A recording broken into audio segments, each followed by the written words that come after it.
Good morning friends, কেমন আছো সবাই? আচ্ছা, এখানে একটা ভাই কমেন্ট করেছে, দাদা সিআইএসএফে আমি সিলেক্ট হয়ে গেছি, বাট আমার বিএসএফে যাওয়ার খুব স্বপ্ন ছিল, তো কি করব? দেখো ভাই, CISF central industrial security force, যত প্যারামিলিটারি ফোর্স আছে সব থেকে সিআইএসএফ এর জব আমার মতে মানে ফ্যাসিলিটির দিক থেকে অনেক ভালো। তার কারণ, যদি তুমি ফ্যামিলি রেখে ডিউটি করতে চাও তাহলে কিন্তু সিআইএসএফে ফ্যামিলি রাখার পারমিশন তুমি সব সময় পেয়ে যাবে। যেখানে তোমার পোস্টিং হয় হোক না কেন, তুমি কিন্তু ফ্যামিলি রেখে ডিউটি করতে পারবে। ওকে, তারপরে বাচ্চাদের পড়াশোনার স্কুলের সুযোগ সুবিধা সব তুমি পেয়ে যাবে। তো সিআইএসএফ জবটা খুবই ভালো, তুমি যেতে চাইলে যেতে পারো।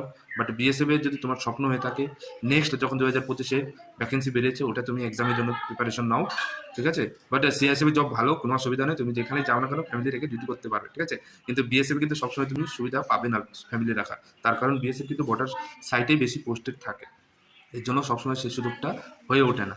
ওকে।